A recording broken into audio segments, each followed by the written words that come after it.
Bon.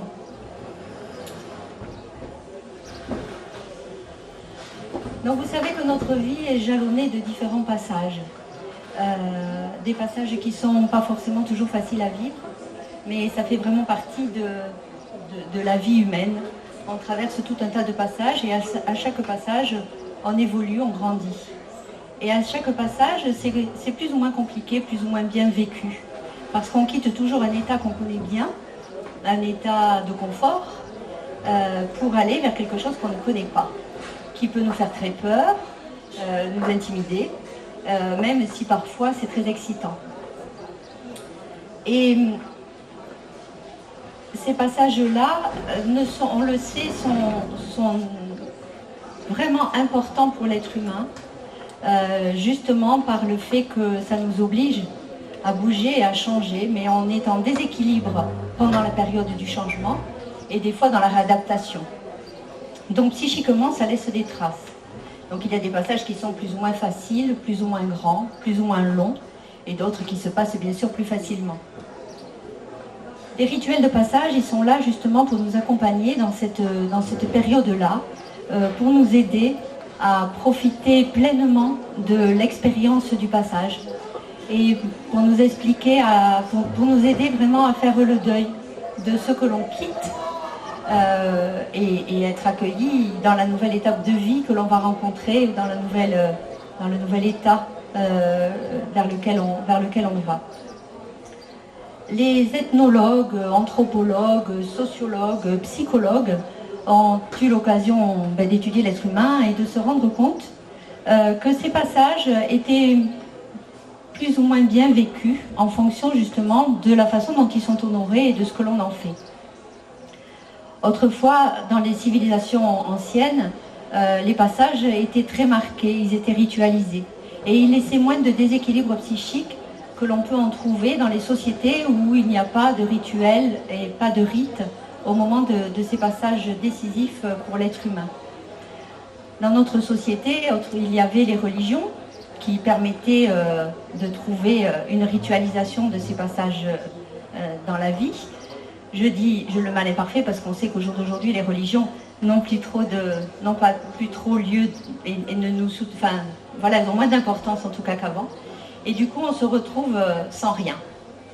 Et on se rend compte que c'est compliqué. L'étape, moi, qui me sensibilise le plus, c'est l'adolescence. Alors, c'est peut-être parce que je suis peut-être pas encore assez avancée dans ma vie et que j'ai pas rencontré d'autres passages aussi marquants, ou parce que je travaille beaucoup avec les familles, avec les enfants depuis longtemps. Et j'ai remarqué que c'était vraiment une étape très très importante dans la vie de l'individu. Probablement, peut-être pas la plus importante, mais en tout cas, elle est très importante parce qu'on évolue en même temps, on change en même temps sur les trois plans. Et donc, ça laisse vraiment une grosse difficulté. On change à l'état physique, assez brutalement. La vieillesse est beaucoup plus lente que le passage vraiment de la puberté, qui se fait assez rapidement finalement. Il y a une transformation sociale. Du jour au lendemain, les jeunes peuvent conduire, peuvent voter, ils passent d'un état d'élève à étudiant. Voilà, il y a tout un tas de... Tout d'un coup, ils sont leur propre responsable légal, alors que jusque-là, c'était les parents. Enfin, le passage vraiment, tout ce passage autour de l'adolescence est quand même relativement court.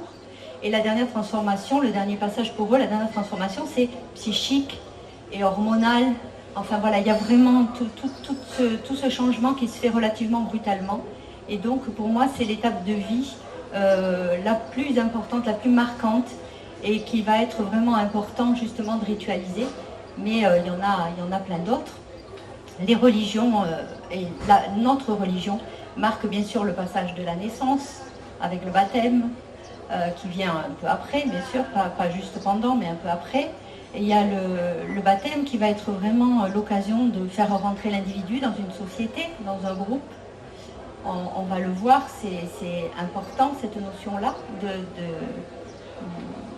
de l'inclusion en fait de l'individu dans un groupe.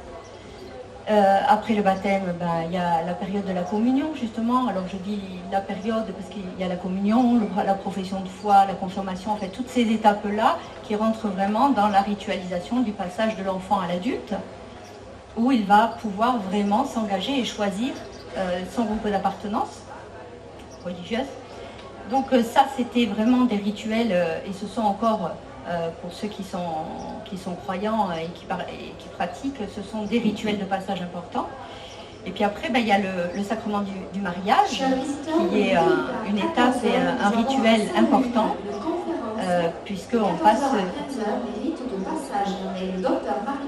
Excusez-moi, ça me dérange.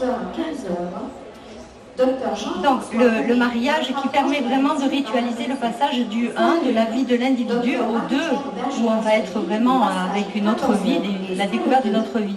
Et au jour d'aujourd'hui, le mariage est dévalorisé, n'a plus lieu d'être. C'est regrettable, non pas dans l'acte religieux en lui-même, moi je ne suis pas là pour pousser vers la religion, mais vraiment par le sacrement, ce que ça peut représenter dans la société, dans l'engagement de l'un vis-à-vis de l'autre, et dans la structure de l'individu, dans la structure psychique de l'individu. Il faut savoir que ne pas se marier quelque part, c'est rester en lien avec papa, c'est rester en lien avec, on garde son nom, on reste en lien avec nos parents et on ne s'implique pas complètement dans la vie de couple. On s'engage bien sûr, puisqu'on achète souvent une maison ensemble, on fait parfois des enfants ensemble, mais il manque cette notion de sacrer ce rituel qui va vraiment, devant la société, nous faire passer d'un état d'enfant de nos parents, et en particulier pour la fille, c'est vraiment marquant, en tout cas jusqu'à aujourd'hui, ça va bientôt changer puisqu'on va avoir le droit de garder notre nom de jeune fille et de refuser le nom du mari. Pour l'instant, on peut les associer, mais on pouvait les associer, mais maintenant, on va bientôt pouvoir garder notre nom de jeune fille. Et malheureusement, c'est tout à fait regrettable parce que psychiquement, c'est important. Ce nom, il raccroche vraiment la femme à son père. Et du coup, ça laisse pas beaucoup de place pour un autre homme à côté d'elle. Surtout que souvent, papa, dans le bien ou dans le mal, il a quand même été adulé, adoré et admiré. Même si c'était dans quelque chose de nocif pour l'enfant, la relation au père reste quand même marquante. Et même si on ne va pas choisir quelqu'un qui est exactement comme papa, on va peut-être prendre l'opposé si on a mal vécu la relation. Ou on va, voilà. Enfin, en tout cas, il y a un lien très fort à papa pour la fille. Et le mariage permet vraiment de rompre ce lien-là et d'aller s'associer avec un partenaire pour pouvoir lui donner des enfants et lui va nous donner le nom, voilà. Donc c'est important de ritualiser, de sacraliser ce passage-là aussi, et quelle que soit la façon, hein, ça peut être tout à fait en dehors de la religion, voilà, c'est après à chacun de trouver sa façon de ritualiser ce passage, mais le passage du mariage est important. Et se mettre avec quelqu'un, vivre avec quelqu'un, et même faire des enfants avec quelqu'un, c'est presque comme s'il n'y avait pas de passage, quoi. C'est presque comme si il manque une notion. Il y a devant le groupe, devant notre famille, devant la famille de notre conjoint, c'est pas la même représentation que si vous faites une cérémonie, si vous ritualisez vraiment ce passage, si vous lui donnez une valeur, si vous dites à tout le monde, ben voilà quoi, je l'ai choisi pour telle et telle chose, j'ai envie de faire ma vie avec lui, voilà, on a envie de faire vraiment un truc ensemble et on vous demande là, vous tous, de nous accueillir et puis vous, ma famille, ben, je vous demande de me laisser partir et vraiment de me laisser aller vivre ma vie. Vous voyez, c'est quand même autre chose que juste de se mettre avec quelqu'un, de faire des enfants. Et puis, mais il manque une notion par rapport au groupe, par rapport à la société. Et psychiquement, vraiment pour l'individu, c'est plus du tout la même chose. Il y a vraiment oser le dire devant tout le monde, oser, voilà, ça représente quelque chose d'autre que juste de se mettre ensemble, d'aller acheter un appart et puis de faire des enfants. Voilà, comme ça, c'est la vie qui continue et le passage, il est passé un peu à l'as. Mais intérieurement, c'est pas pareil. C'est pas du tout pareil. Voilà. Donc ça, c'était par rapport à la notion du mariage. Il y a encore une dernière étape, pardon.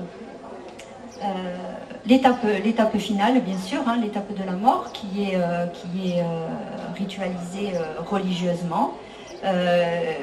Et c'est peut-être une des étapes qui reste le plus au jour d'aujourd'hui ritualisée, même en dehors de la religion. il y a toujours un rituel, quelque chose, une cérémonie autour du défunt qui reste. Et c'est probablement l'un des derniers rites de passage que l'on honore au jour d'aujourd'hui dans notre société, en dehors de la religion ou avec la religion. Voilà, donc tous ces passages de la vie humaine, en fait, ils se déroulent vraiment sous une forme de mort-renaissance. Donc c'est vraiment, voilà, c'est comme les saisons, c'est comme les cycles. Hein. L'hiver, eh ben, la nature, elle meurt, et puis au printemps, elle renaît, et on l'honore. On honore le printemps. Autrefois, il y avait des sacrements, enfin, il y avait des rituels autour du printemps, et aujourd'hui, bah, voilà, on a créé la fête de la musique. C'est la rentrée dans l'été, mais il y a quelque chose qui met le monde en mouvement, et il y a une pulsion de vie qui se réveille, qui est là, bien présente. Voilà, c'est une façon, pour moi, moi en tout cas, je le projette comme ça, et je trouve que c'est bien qu'on puisse mettre en place des choses pour fêter cette mort-renaissance. Voilà, donc l'idée du rite de passage, en fait, c'est vraiment de mettre de la conscience sur ce changement, sur ce passage, sur ce déséquilibre, donc d'y mettre du sens, d'y mettre de la conscience, et puis de le partager, de pouvoir le vivre en société, de pouvoir remettre du lien entre les êtres. Nous ne sommes pas faits pour vivre tout seuls, on n'est pas des électrons libres, et on a vraiment besoin de l'inclusion dans le groupe pour pouvoir exister, c'est vraiment primordial. Donc le rite de passage, il permet vraiment ça aussi. On quitte un groupe, on demande vraiment à un groupe dans lequel on était de nous laisser partir, et on va vers un nouveau groupe d'individus qui a l'expérience, lui, de ce passage, et qui peut nous accueillir et qui peut nous aider dans cette transition-là qui n'est pas forcément facile. Et il faut savoir qu'au jour d'aujourd'hui, ça n'a un peu rien d'étonnant que rien ne soit mis en place pour nous aider dans ces passages. Hein. La religion était là pour nous accompagner, mais au jour d'aujourd'hui, il n'y a rien qui est mis en place. Et vous comprenez bien pourquoi.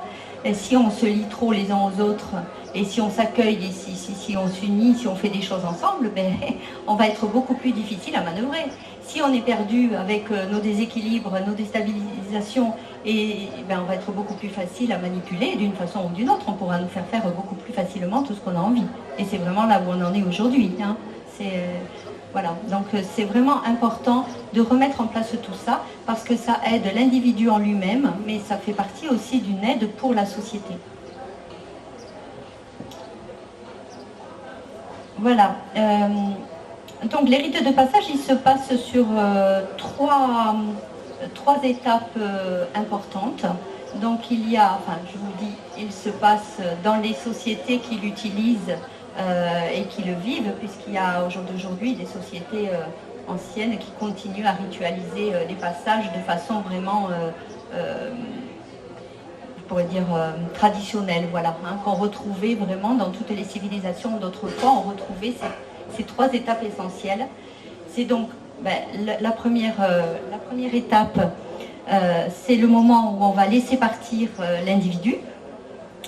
Excusez-moi, j'avais un petit nom que j'aimais bien. Non, la séparation, en fait, c'est vraiment la séparation. Donc c'est la forme, c'est l'étape de mort, on va dire, de deuil du groupe dans lequel on était, de l'état dans lequel on était. Ça, c'est la première partie. Ensuite, on a une deuxième partie qui est vraiment l'isolement. Donc si vous avez suivi, si vous êtes un peu intéressé au rite de passage, notamment chez les Amérindiens ou autres, il y a une période effectivement d'isolement où on laisse l'individu seul, se dépatouiller, et des fois c'est long, difficile et compliqué pour lui. L'intérêt de cette période d'isolement, c'est pas d'aller ni se mettre en danger, ni d'aller faire des choses terribles, c'est juste d'aller à l'intérieur de soi, la nécessité d'une introspection, de vraiment prendre conscience de ce que l'on quitte, de cette transformation qui se passe à l'intérieur de nous et de ce vers quoi on va. Donc c'est vraiment une introspection et un deuil intérieur à faire de l'état que l'on quitte. Et ensuite, il y a l'accueil, bien évidemment, par la troisième étape, l'accueil par le groupe qui lui est déjà passé, qui va nous honorer cette démarche, célébrer avec nous cette transformation, de façon à ce que ça soit plus facile à vivre, puisqu'il y a quand même des étapes de vie qui sont compliquées. Voilà, donc la troisième étape, c'est celle-là. La réintégration dans le groupe. Voilà, donc tout ça, il est important que ce soit fait devant témoin. À part la période de l'isolement, bien sûr, où là, l'individu, il est tout seul avec lui-même.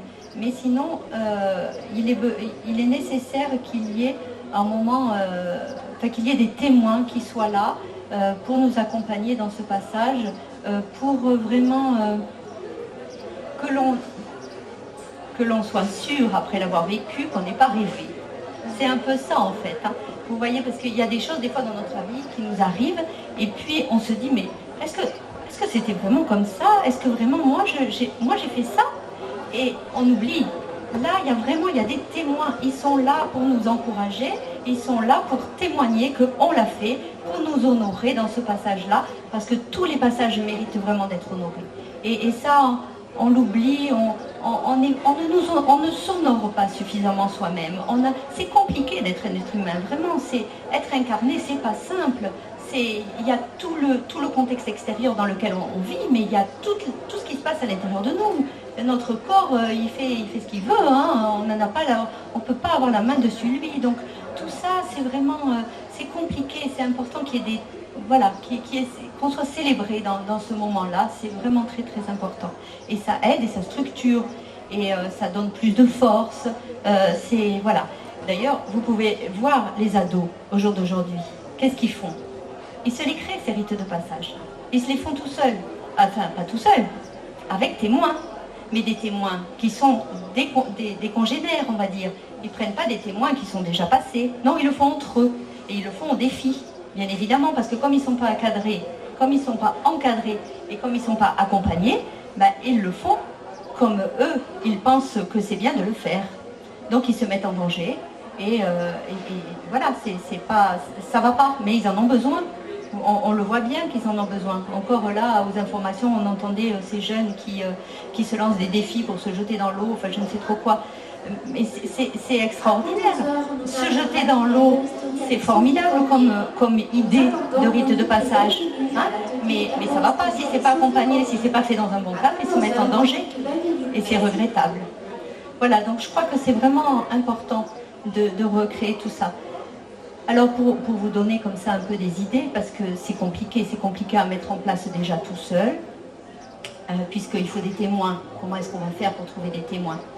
Alors moi j'ai eu l'idée à un moment donné, et je vous les donne parce que peut-être ça peut vous donner à vous aussi des idées pour vos enfants. Pour mes enfants, quand j'ai su ça, j'ai voulu faire quelque chose pour l'adolescence. Et puis, du coup, je me suis dit, je vais en faire profiter la classe. Donc nous avons instauré le passage de l'école primaire au collège comme étant une étape importante, parce que c'est une étape importante pour l'enfant. Il quitte la petite école, la petite structure, un enseignant fixe, une classe fixe, pour aller rencontrer des grands, souvent qui sont déjà préadultes, avec des enseignants, plusieurs, il n'y en a pas qu'un de référence. Il y a plusieurs classes, il y a plusieurs lieux, enfin c'est compliqué de passer au collège. Et du coup, on a fêté ça, on a fait une petite cérémonie officielle devant les parents d'élèves, des fois devant d'autres élèves aussi, en fonction de... Je l'ai organisé moi dans 2 écoles différentes. Et on a célébré, alors dans une école il y avait un diplôme pour passer, qui disait le passage c'était pas le passage en 6e, c'était on quitte le primaire. On a rempli notre contrat au primaire, on quitte le primaire. Donc voilà, on les a honorés pour avoir terminé cette étape-là. Par contre, on ne les a pas accueillis. Au collège, ils n'ont pas été accueillis. Certains collèges ont mis en place, dès la rentrée, des voyages de classe, dès le départ, dès la rentrée. Je trouve que c'est bien. Alors là, dans ces collèges-là, ils n'ont pas la première étape du primaire, ils ont l'étape de départ au collège, enfin de la poursuite de leur passage au collège. Voilà, donc je crois que c'est vraiment important que tout le monde se sensibilise et se tourne autour de ça. Après, il y a un passage très très important, c'est la puberté. Hein. Donc moi j'ai ritualisé au niveau civique, on va dire, à l'école, mais il y a le passage vraiment qui est très important. Pour les filles, c'est l'apparition des premières règles. Hein. C'est vraiment quelque chose qu'il faut vraiment qu'on célèbre ce passage-là pour les jeunes filles, parce que vous savez, comme nombre de femmes vivent mal leurs conditions de femmes, vivent mal ces fichues règles, et il n'y a pas si longtemps, les règles c'était la honte, les règles c'était dans certains coins de France, j'ai appris qu'on claquait les jeunes filles lorsqu'elles annonçaient à leur mère qu'elles avaient leurs premières règles. Voilà, c'est compliqué, c'est la peur de la grossesse derrière, enfin il y a tout ça. Et du coup, comment voulez-vous que la jeune fille elle puisse être heureuse de devenir une femme? C'est un peu compliqué. Donc c'est important de les accompagner dans ce passage, et un rite de passage, c'est bon pour elles, surtout si elles le font ensemble. Et pour la première fois, j'ai animé un rite de passage d'adolescente, oui, justement au mois d'avril. Et ça a été un moment merveilleux. Vraiment, elles ont adoré, elles ont eu après des commentaires à leur maman, vraiment qu'elles se sentaient intégrées à quelque chose, à un groupe, qu'elles se sentaient moins perdues avec leur corps. Voilà, donc je pense vraiment, enfin ces témoignages m'ont vraiment confortée dans l'idée qu'il fallait poursuivre dans ce sens-là, et qu'il fallait que chacun trouve, invente voilà, ce genre de rite. On sait, comme pour les garçons, c'est important, et comme ce sont eux qui vont se mettre en priorité en danger au moment de l'adolescence, au moment de leur entrée dans la vie d'adulte.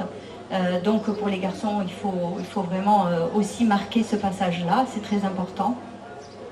Donc moi je vous en encourage vraiment à fêter les premières règles de vos filles, à faire à leur niveau à elles, avec vous, à ce qu'elles peuvent. Si vous pouvez le faire en famille, faites-le en famille. Si vous pouvez le faire avec des copines, faites-le avec des copines, entre femmes, entre jeunes filles. Voilà, inventez, faites quelque chose, même ne serait-ce que aller au resto, ou faites-leur un petit présent de femmes ce jour-là, ou dans cette période-là. C'est important pour elles, vraiment. Elles vont se sentir honorées dans leur entrée dans la vie de femme, et ça, c'est vraiment pour la suite, je pense que c'est vraiment important. Voilà, donc je parle de ce rite-là, mais il y en a plein d'autres qui sont vraiment à marquer aussi. Je pense par exemple, j'ai fait déjà cette conférence il y a 2 ans, et des personnes qui travaillaient avec les personnes âgées m'ont posé la question par rapport à la rentrée en maison de retraite. La rentrée, par exemple, en maison de retraite, c'est une étape de vie super importante. On n'a pas beaucoup de retours, parce que souvent, ces personnes-là se ferment et n'en parlent pas, et ça reste souvent tellement douloureux que c'est un peu tabou. Mais c'est vraiment une étape de vie à fêter, à honorer. On honore, on fait un petit rituel, une petite célébration quand elle quitte sa maison, parce que c'est vraiment, elle quitte la société, elle quitte sa maison, la personne âgée. C'est une étape vraiment compliquée. Donc même si vous pensez qu'elle n'a pas tout à fait sa tête, même si elle n'a pas tout à fait son physique, même si, faites un petit rituel. Il y a quelque chose à faire. Et proposez-lui, demandez-lui, qu'est-ce que tu aimerais faire pour quitter cette maison? Comment on pourrait faire ça? Ça peut être tout bête, hein. On peut juste inviter 3-4 personnes, et puis se réunir, et puis boire un petit verre. Ça peut être, je sais pas, on brûle de l'encens dans la maison, on lui dit au revoir. Voilà, quelque chose de pas forcément très compliqué. Et puis, une fois arrivé en maison de retraite, bien évidemment, là, de nouveau, proposer à la maison de retraite de faire, des fois c'est fait, je sais que certaines maisons de retraite le font, une petite célébration, on honore celle qui rentre, ou celui qui rentre dans la maison de retraite, et on fait voilà, un petit rituel aussi, de la même façon, dans la chambre, on peut l'accueillir, on peut préparer à l'avance des fleurs, quelque chose de familier dans sa chambre qui va le raccrocher, lui donner, voilà, inventer, créer, proposer, parlez-en autour de vous. Vous allez voir, il y a des gens qui ont plein d'idées, qui n'osent pas les mettre en avant, et ça peut vraiment être intéressant. Et ça va les aider justement à passer ce cap difficile de je sors de la société pour entrer dans quelque chose d'autre qui est plus un peu de l'enfermement. Voilà. Donc je pense vraiment que c'est structurant et aidant pour les personnes. Voilà, donc ça, ce sont les rites les plus importants qui me viennent, mais on peut parler un simple déménagement. Hein. Moi, j'ai vécu un déménagement où ça a été, pourtant je voulais partir, c'était voulu, c'était une fête de partir. Et ben, heureusement que je suis restée toute seule dans ma maison vide, une fois que tout a été parti, les enfants, le mari, les meubles et tout. Et ben, ça a été vraiment très fort pour moi, parce que j'ai vraiment réalisé l'attachement que j'avais finalement, non pas à la maison, mais à tout ce que j'avais vécu dedans. Et du coup, ben, voilà, j'ai fait mon petit moment à moi, de rituel, où j'ai dit au revoir à la maison, où j'ai pleuré ma petite larme, tranquille, et où, voilà, et où j'ai laissé derrière moi tous ces, en sachant que les souvenirs, je les emportais dans mon cœur, mais que c'était pas... Mais voilà, ça m'a aidé. Et puis, en arrivant dans la nouvelle maison, eh ben voilà, ça, on sait le faire, hein, on sait prendre la crémaillère. Mais vous voyez, la crémaillère, c'est ça. C'est on accueille, on fait cette nouvelle maison, elle nous accueille. Donc, c'est important de marquer tous ces moments-là où vous quittez quelque chose d'important. Vous divorcez, un divorce, ça s'honore. Alors bien sûr, quand ça se passe dans des conditions difficiles, c'est difficile. On ne peut pas des fois le marquer avec le conjoint, quand on se déchire, c'est difficile de marquer ça. Essayez malgré tout, quand vous serez moins en souffrance, d'aller avec vos copines, pourquoi pas, si c'est pas possible de le faire avec l'ex-conjoint, avec la famille, je sais pas, dire ben voilà, c'est pas une fête, c'est compliqué, mais c'est un passage et j'ai besoin de vous. Et j'ai envie que vous soyez aux côtés de moi, autour de moi, pour m'aider à changer, à transformer ça. Et puis vous aurez une vie plus ou moins longue toute seule, où vous allez profiter de cette période justement, ben, c'est l'isolement, c'est l'introspection. Et puis, à un moment donné, ben, vous serez de nouveau bien dans votre vie, vous aurez trouvé votre place avec quelqu'un d'autre ou toute seule, et là, vous pourrez de nouveau convier les mêmes ou d'autres personnes et dire, ben voilà, aujourd'hui, j'ai envie avec vous d'officialiser vraiment le bien-être que je trouve dans ma nouvelle vie. Voilà, donc, et le divorce au jour d'aujourd'hui, c'est quelque chose, vous pensez, vous, à honorer un divorce? Ben non, on ne pense pas. Après, on va peut-être honorer la deuxième vie qu'on va vivre après derrière. Mais c'est important de pleurer aussi, de marquer devant témoins, comme c'est difficile, comme c'est douloureux, et comme il y a une vraie transformation intérieure. C'est un vrai deuil à faire, surtout quand on a une longue vie de couple et avec des enfants éventuellement, ou des choses comme ça. Et on peut faire ça avec les enfants, bien sûr. On va les amener, ils vont venir avec nous, ils vont nous accompagner dans la première et dans la deuxième étape, bien évidemment.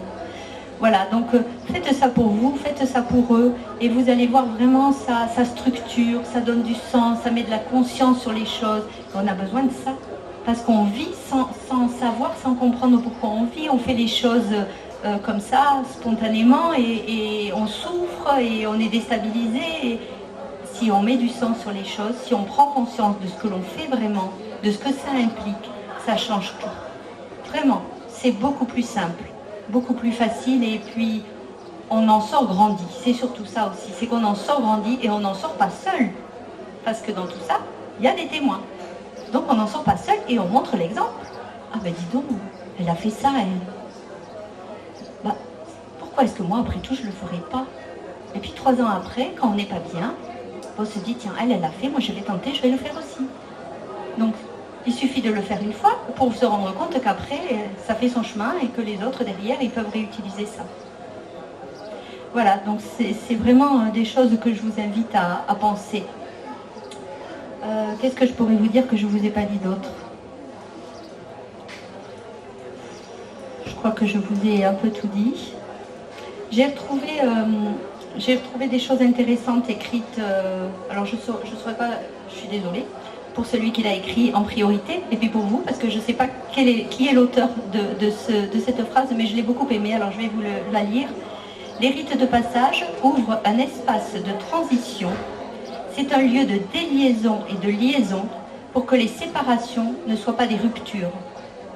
Voilà, j'ai trouvé ça vraiment très beau, parce que ça résume vraiment bien ce que j'en pense. Voilà, donc maintenant, je suis là si vous voulez, si vous avez des questions à me poser, voilà, c'est avec plaisir. Sous quelle forme vous faites vos rites de passage? Alors, ce que j'organise, je n'en organise qu'un en fait au jour d'aujourd'hui.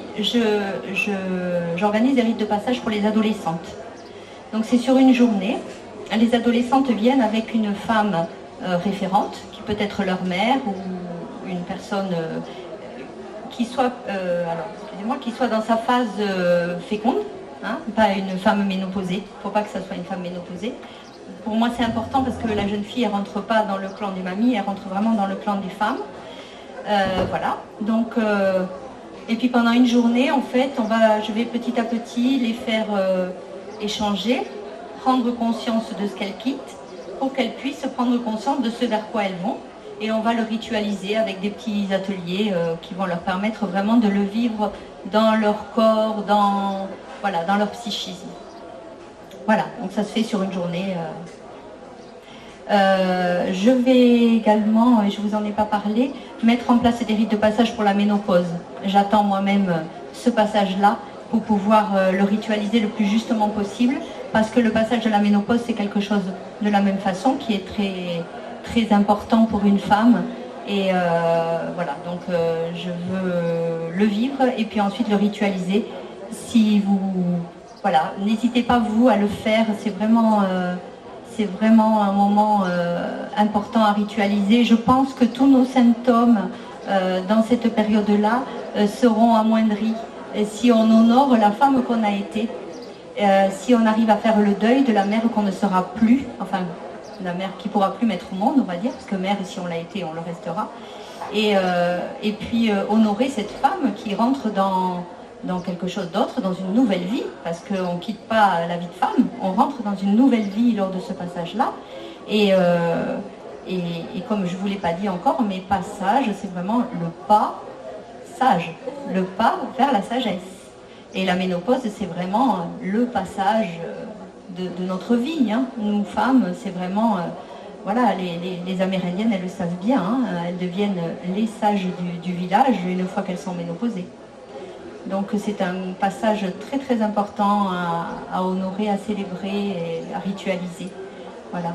Dans le rituel, je parle beaucoup enfin je ne sais pas si je parlais vraiment de cérémonie, mais il y a une notion de cérémonie nécessaire avec vraiment tout le côté sacré de la chose.